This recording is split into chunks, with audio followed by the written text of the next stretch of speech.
Alright guys, so I recently got a call from Petco telling me they had some fish for me. So I'm going to go and try to pick these guys up, or I think they at least have one that I wanted. So let's go check it out.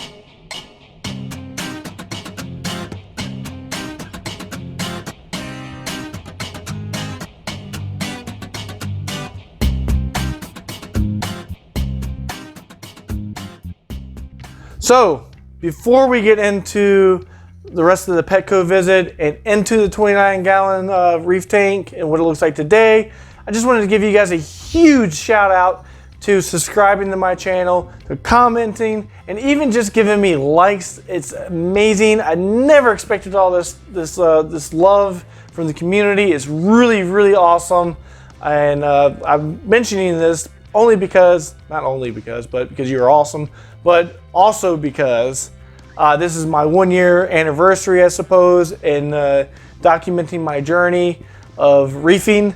And I've connected with so many of you guys on the YouTube community. That's helped me grow as a reefer. So, and hopefully I'm helping, in turn, helping some of you guys grow as reefers too. And if you just generally are looking at aquariums, I hope you guys are enjoying that as well. So thank you to all you guys for doing that. I really appreciate it. And yeah, the shout out. So the next thing I'm going to talk about is Petco. I wanted to just talk a little bit about Petco before I get into it, because there's a lot of mixed, emotions about Petco. My Petco has been really awesome. Their fish are always super healthy. And I gave Randy a shout out last time, but I'll give him another shout out today. Shout out to Randy. He'll always call me when he knows a fish comes in that I want. He'll give me that call. He's like, we got these fish in, blah, blah, blah. And he'll be like, I'll keep them in the bag, keep them warm until you get here so they don't have to go through double acclimation through that day. So that's a really cool feature that he's done for me, and I really appreciate that. I think that's amazing. And as you see later on in the video, you'll see that one of my fish are in a different bag than a Petco bag, and that's why. So the next thing is, I actually did 2 visits to Petco. The first visit I documented, well, I'm going to be talking about, which I bought fish from. And my second visit, I actually documented and got a little bit of footage. There was an awesome looking puffer. I wish I could have got this boy. He was amazing. He was beautiful. It was the most beautiful. I've never seen a puffer in my life before. Remember guys, I've only been in the hobby for about 2 years. So it was very exciting to see a puffer for the first time, and he was just gorgeous. But unfortunately, I didn't have room for him. So, I just had to let him go. But he seemed Randy really wanted me to take him home because he knew I would care for him. Hopefully I can care for him, right? But anyways, he was really gorgeous, and I simply didn't take him because I didn't have room for him. He could have been resided in 29 for some time, but he'd probably outgrow it, and then I would have to buy a new tank just for him. So that's another day, another time. It's not right now. So that being said, all that stuff, really appreciate you guys. And if you're new to the channel, like I said, subscribe. And if you haven't and you've been watching my videos, you should subscribe because you obviously like it. So let's get into the 29-gallon. All right, folks, I'm at Petco. So I'm going to go in and get these fish, and I'm going to pull them out here, and I'm going to show you guys what I got. Now that I got what I want, you never come to a pet store and only get one fish or one thing. I feel like I always get something else. So I'm going to show you guys what I got. So I got the royal Gramma. Pretty little thing.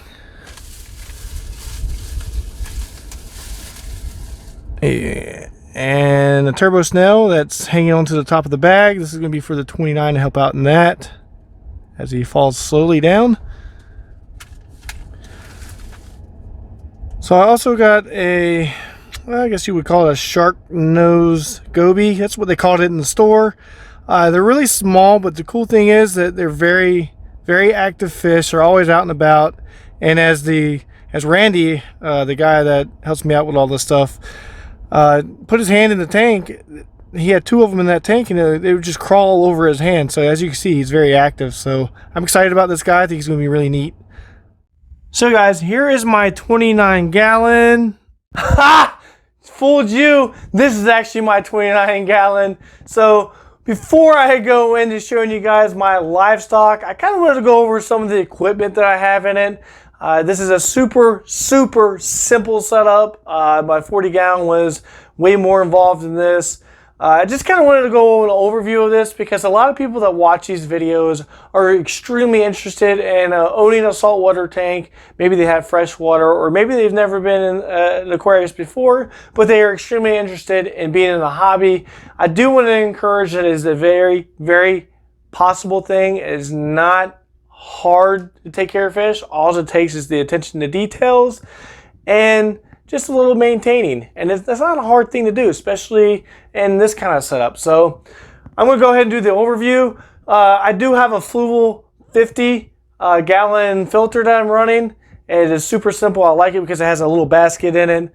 I'm literally running 2 bio balls and some ceramic donuts in it, and a filter sponge is on the bottom, and I run carbon or activated carbon on the top. I really don't have to clean this out much so far. It's only been going for a month, and the only thing I might have to change out more often than not is the carbon, as carbon exhausts extremely fast. So besides that, this filter is amazing. I highly recommend this kind of filter if you're going to go for a hang on back filter. So it's really good. Moving onward, I do have a power head on it. I'm not running the power head I want to. This is usually used for mixing my salt, but at the time I needed a power head, so I'm utilizing this. We'll eventually buy the power head I want, and that's cool. Before I get into having that power head, I'm going to keep this one and keep this one running on this tank, and it's going to do a good job of circulating that water, so we don't have any dead spaces, and the coral and everything enjoy the movement of the water. Now the next thing I have is the Current USA lights. Now this light bar is bigger on this system because this actually came from a 40 gallon breeder. It's a leftover light, and it was better than the stock light I had on this tank originally. If you're curious to see what was on here before, please check out this video, and it will show you when I initially put this, if you guys haven't seen it, initially put this tank together and put this light on here. So I will eventually get the light, same exact light that fits this tank, and it'll look a lot better and seamless. So I really like this light. Like I said, it's much better than the original because this actually does have certain modes, different colorations for sunrise, sunset, moonlight, daylight, and it does turn off and on its own instead of having to have a timer on it, and it's such an abrupt timer that it freaks the fish out. So this is really good and beneficial for the fish and the coral, so that's why I'm running this light. And then the next thing I have is, which is the last thing, and like I said, I really don't have a lot on here. Was it 3 or 4 different things that's running this tank. So the last thing is the ATO. Now this ATO is from Auto Aqua. Now I have done a review on Auto Aqua's ATO before, but this one's different. If you're curious, I'm not going to be doing a video specifically for this auto top off, simply because it's literally the same as the old one that I have reviewed. And if you're curious to see that video, I'll leave that link up as well. But they call it the ATO Smart Micro, I believe. It's literally half the price. It was only $70, and it's rated for, I think, at least up to 50. It's like 50 or 70 gallons. And it does a good job going from my floor level to the top of this tank, which is a good 4 feet. So it does a good job. It took me a minute to find out where I wanted to put it. I literally put it on one of my future projects that I have hanging on the back that I haven't got into yet, and I haven't needed it yet. But now that I've gone over all the stuff that I use, let's get into the livestock and look at these fish that I got. All right, guys, so the reveal. This is what the 29 gallon looks like currently. I do have some detritus and just maybe a slight bit of little bit of green algae on the top there. But you guys already know that I have 2 clownfish, the gladiator clownfish. If this is the first video you've seen and you want to see me introduce those clownfish, I'll leave a link above. But they are doing fantastic. They are doing just as great as they can be doing. They are loving life, and they're getting along just great. So I bought these as a bonded pair. Anyways, let's not get into that. So the next thing that I have is my Royal Gramma. Now this guy has been doing fantastic. Like I said, this tank's been going for about a month now. So since I bought this fish, he's been in here for about I'd say about a week and a half, and he has done absolutely great. He's always out. He eats very well, and he's just as happy as he can be. So I really like him. He's been fun to have, very healthy. The next thing I have, I'm going to get into my sea urchin here. So this guy is the actual sea urchin out of my 40-gallon breeder that kept moving stuff around and just making a mess of everything in that tank. So I eventually moved him in this 29-gallon. He's been much more fitted here and suited, and has done great. So I really enjoy him being in this tank more than the other tank. And here is the Mexican turbo snail that I had bought from Petco earlier. He's done good. He's done very well, as everything has done in this tank. Alright, so we'll move on. I do have this this cleaner shrimp here. This guy was in the 40-gallon for some time. I bought him purposely for this 29. And I was contemplating actually keeping this guy in the 40-gallon because I liked having 3 shrimp in there. But I eventually just bit the bullet and put him in here because I thought he was more beneficial being in this tank. So next up I have the actual GSP here.